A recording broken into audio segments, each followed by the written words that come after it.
Hello, good afternoon and welcome to my channel. My name is Natasha and today I'll be talking about my Jesus testimony currently. So I am 30 years old. I was baptized. Sorry, this mirror is distracting me. I'll be doing my makeup through this video because on my last video I did my makeup throughout, and because I have ADHD, it helps me to I can speak and get things out better if I'm doing something. So also I started making these videos over a year ago when I was fired from my corporate job in London, and I was really burnt out and I didn't know what else to do, and I kind of started making videos to like vent and as a kind of like therapy.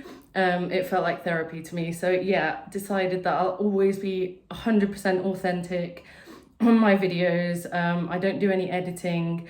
It's just completely real, my thoughts. And look, I have some really bad acne breaking out.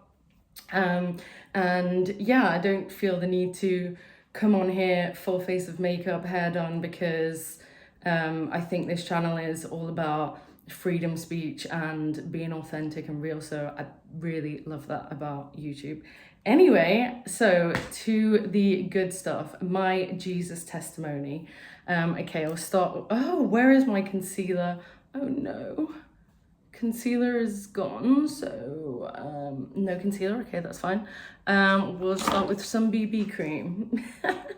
I don't spend tons of money on makeup. I never really have. Especially since finding Jesus, I don't feel the need to cover myself because I am the way that God made me and I am beautiful in his eyes. So, you know, I don't dye my hair, I don't have fillers, I don't do anything like that because I think that we should love how God made us, and I'm not, you know, against people that do these things, but I have learnt through ministry stuff that when people start to mess with their body, they usually are like become unwell and things happen in their body. Anyway, I'm not talking about that today. What am I talking about? My testimony. My testimony is so I was born in Cheshire, and I went to a Church of England school, I think. I'm not sure, but we did pray and sing songs about Jesus in assembly. Definitely wasn't a Catholic school. I'm not sure what you call these schools, but maybe it's just a standard English school, but yeah. So I was kind of taught about the Bible then. And my grandmother read the Bible and kind of taught me a bit about it, but my parents didn't go to church and I wasn't brought up in a practicing Christian family. But when I was 7, and I do not recall this, but my mom told me recently that I actually asked her if I could get baptized. Well, I thought it was my parents' decision, but apparently I asked to be baptized because I learned about it in religious education class. So yeah, I loved to hear that because it's like I had this inner knowing. And by this point, I didn't know Jesus. I hadn't met Jesus. I just saw religion as something interesting and something that brings families together. And I sometimes saw Jesus as a fictional character. I thought that he was more of like somebody that was made up. So yeah, I didn't truly believe that he was real. Actually, I didn't believe that he was real until 2.5 years ago when okay, so I'll just give you a quick debrief. So when I was a really shy kid, undiagnosed autistic, very awkward and weird, and I had a lot of nosebleeds and I was just super stressed. I got bullied. I was a really, really unhappy child. I just felt I did have really dark thoughts from a young age, and that went out through my childhood and I felt a lot of pain and heaviness as a kid. And then when I was around 10, that's when I started to become interested in things like pop music. I remember I was obsessed with Akon, and I would listen to him in my cassette player, whatever it was, not cassette, CD. See, I'm 30 by the way, 90s baby. What's it called? Like a CD, portable CD player. And I used to love buying singles from WH Smith and wherever else. And I would just listen to them on repeat, very ADHD autistic of me, but I would literally listen to like one song for about a month on repeat. And they would often have swearing in them, and they would talk, and sometimes it was rap music about arses, and I'm locked up in jail, and I was just fascinated by it. Kind of gave me a sense of power. So when I was listening to this pop music, it made me feel empowered. It made me give me a sense of confidence. I don't know why, but yeah. And around that age, I started playing out on the parks, hanging out with older boys. I remember trying some cider. I was drinking some cider on the park, and these were not nice boys. They were like chavvy boys. And I remember one spat on my shoe once. And I remember thinking it was quite cool, like that he was like this naughty older kid. Like he actually spat on my shoe, and I thought it was cool. Like my self-esteem was so low, and I had no self-worth. And then when I went into high school, I finally discovered drugs and sex and parties, and I wanted to be the cool kid because I'd always been the weird, awkward, rejected kid. So I started to, use my body to get me into, I say circles, but that sounds very like elite. They weren't circles, these were like chavvy older people that did cocaine and smoked and all slept with each other's partners and was just in constant drama and chaos. And I was drawn to these people, and part of me felt protected by them. And I felt like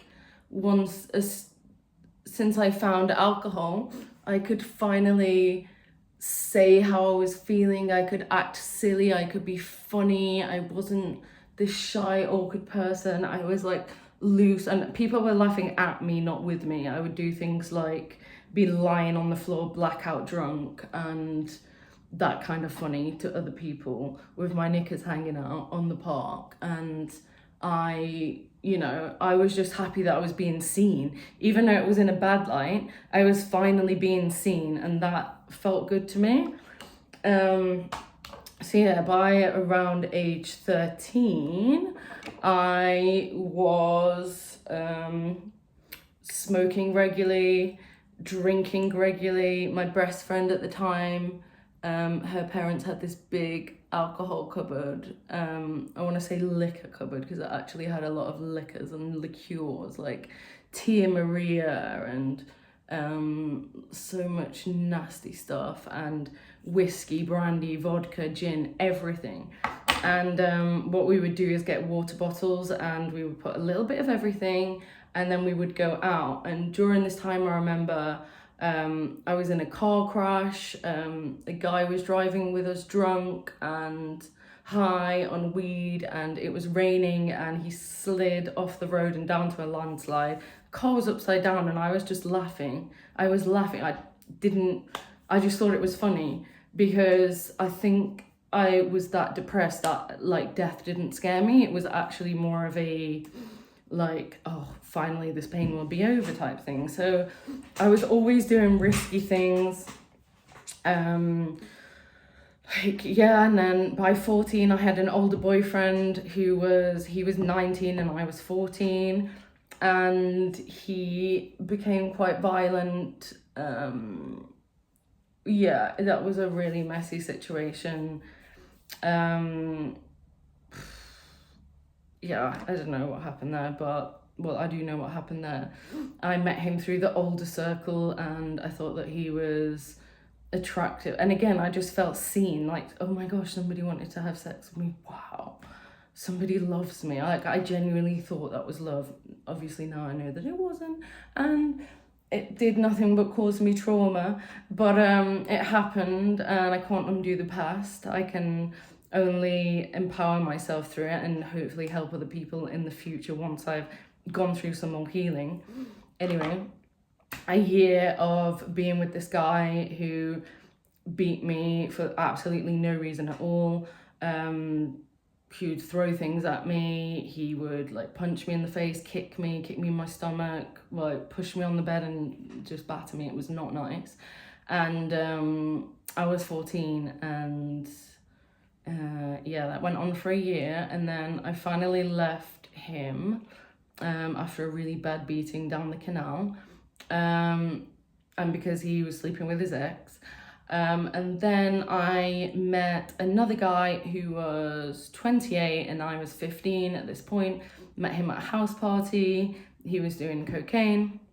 I thought he was really cool and older. I went home with him. He had his own house,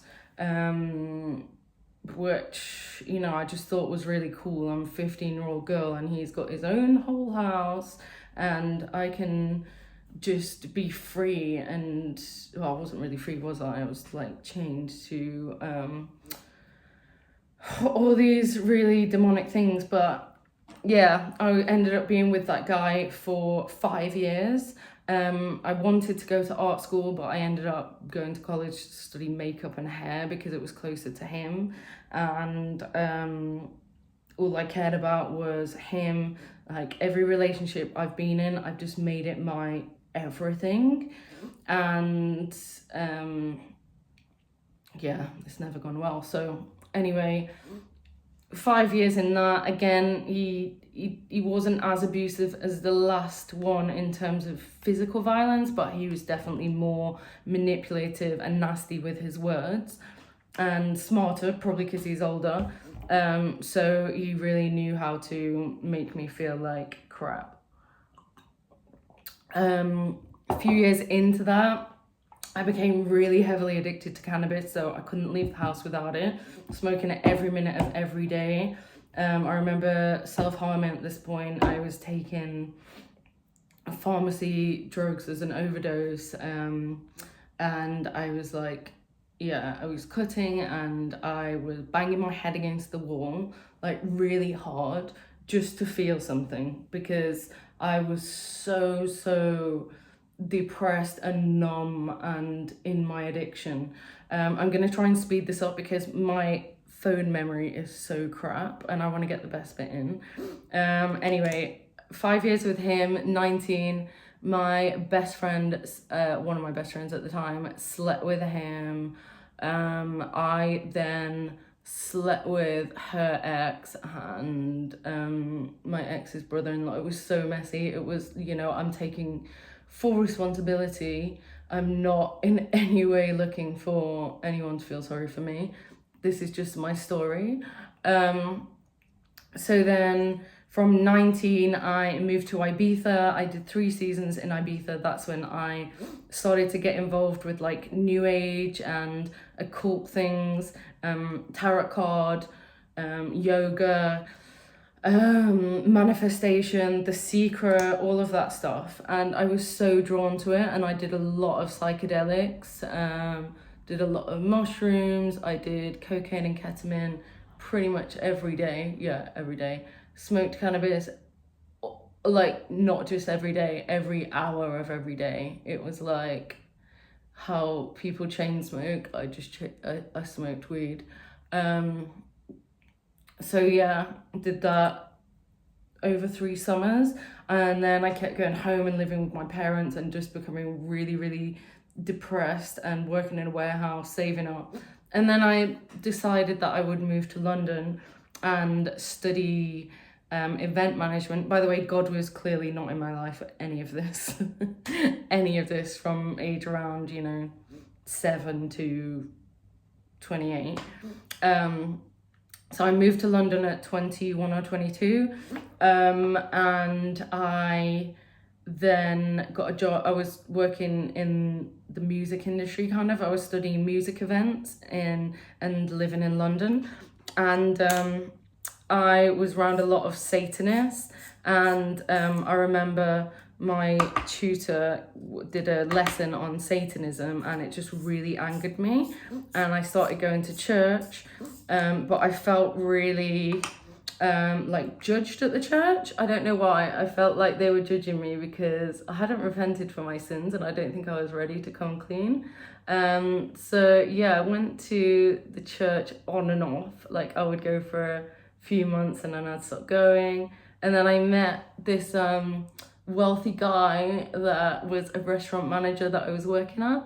No, sorry, he was a restaurant owner, and he was super rich, and I lived in Mayfair with him for 2 years, and I got to go to all the private members clubs, and I was around celebrities, and I got to see the high life. I had a driver. Yeah, he was also very manipulative, and he was an alcoholic, and he wasn't very nice.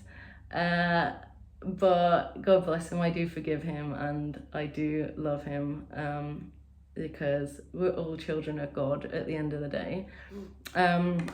So yeah, that happened, and I just became obsessed with materialism, and I became really jealous and envious because he was speaking to prostitutes all the time, and yeah, I just became, again, in a really, really dark place. So yeah, by lockdown, I broke up with him because I couldn't spend the lockdown with him. Going into lockdown, I did a bunch of psychedelics, LSD, just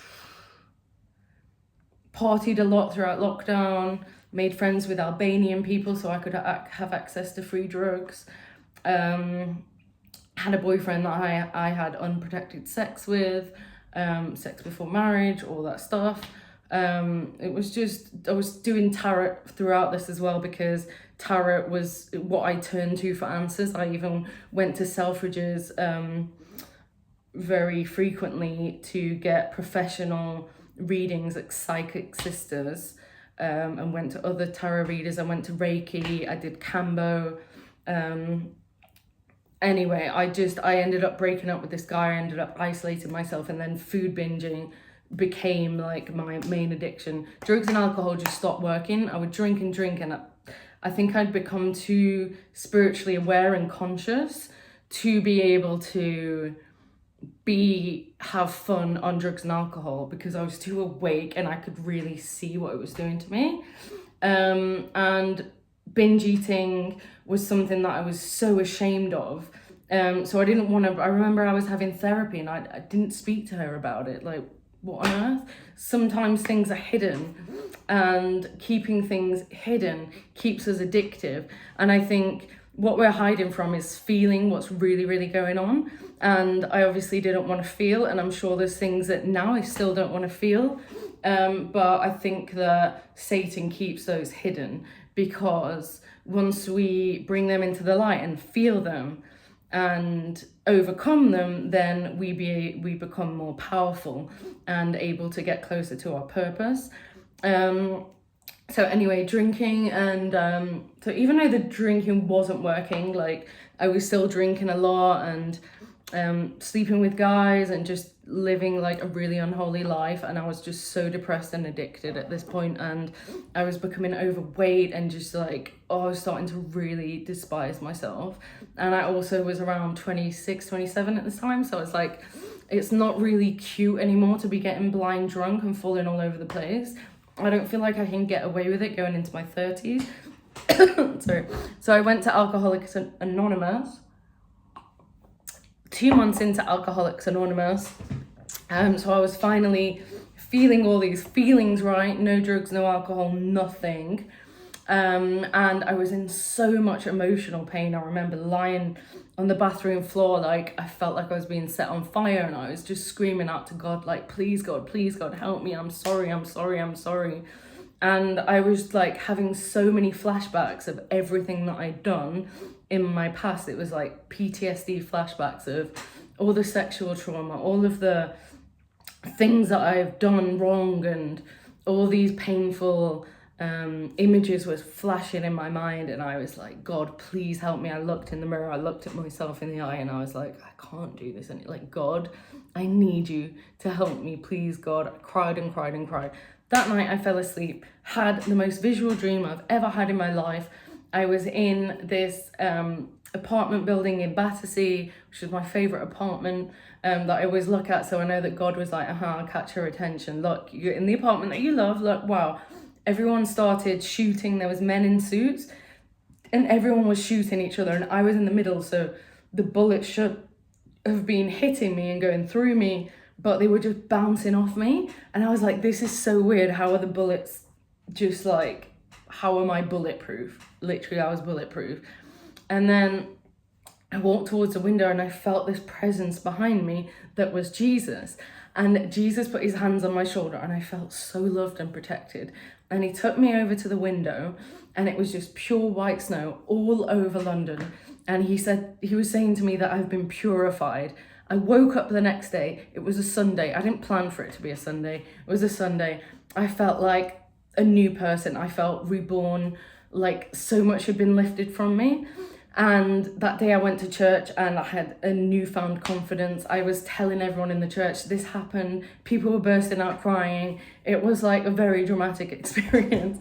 And from that day, I've been following Jesus. I've been going to church. I've been taking it seriously because I know he's real. I've had so many more encounters with him where he's showed himself to me. And also, I'm just conscious not to make this video too long. He showed himself to me in many ways. The addictions that he's helped me break free from is alcohol, all drugs, food addiction, caffeine, sweetener, which I did dip into again recently, but blah, blah, blah, that's for another video. But he's breaking these chains from me. Nicotine. Let me tell you a quick story about when I couldn't stop vaping. This is like a year into being sober. I was buying 4 vapes a day, like those Elf bars, and I just could not stop. I bought one from a shop when I was on a work trip. It blew up. It set on fire in my hand, so I dropped it. I bought another one. It started smoking. It was like God was saying, stop vaping. I could not stop. I was addicted. So I went into the church that Sunday and I went to the front to the prayer team and I said, I'm making vape. My God, I need you to pray for me. And that day I threw the vape in the bin. I've not had, oh my God, God bless, because Jesus removed the addiction of nicotine from me. And I've not vaped since, and I've not wanted to vape, and even the smell of vape makes me feel sick. So that's just one of the many things that he's done. And recently because I moved to Devon, and I was just feeling so lonely, and I feel like I've had some spiritual attacks mentally and physically. Something I really want to share with you is that I've now learned that symptoms are the same as temptations. So symptoms are the start of sickness. And if we allow, so I'm seeing now, I'm learning about the laws of the spiritual world, and just think of Satan, Jesus, and then the judge in the middle. And they're both fighting for your rights. Now, if you take a drug, you are giving legal rights to the devil to do what he wants with you. If you are having sex with people, if they've done witchcraft, murder, or whatever is tied to their soul, if you have sex with them, you then carry that. That's why it's, you're carrying, so all the people you've slept with, unless you've repented and been delivered, you're carrying all of the sins of all the other people. No wonder I felt heavy. No wonder I am having to do so much cleansing and healing. And I'm just learning how to stop the devil and the temptations. And I wasn't going to share this because I think that fasting is something that should be done in private and not spoken about, definitely not boast about. But I'm doing a 21-day fast. where I am only eating after 6 p.m. And I don't want to talk too much about it because it's between me and God. I feel called to do it. I'll share a video on after I finished it and what happened through that fast. But yeah, this is also a little video I'm just dropping just to remind myself of where I'm at, what's going on, and just to be grateful for all the blessings that have happened so far. I have just got a new job, which is literally a stone throw from where I live, where the current place is like an hour's walk for me, and I still haven't passed my driving test. So please pray for me to pass my driving test, because I need that so badly. I'm really focusing on the Ivy Society, the female only friendship building society that I co-lead. I will drop some tags below so that you can follow me on Instagram if you want to. I haven't been posting much at the moment because I'm just focusing on my fast and the Bible. Oh yeah, this is today's reading that I want to read out. Psalm 27 to 1 to 6. Right, I haven't read the Bible back to front because I had a veil blocking. I couldn't read the Bible.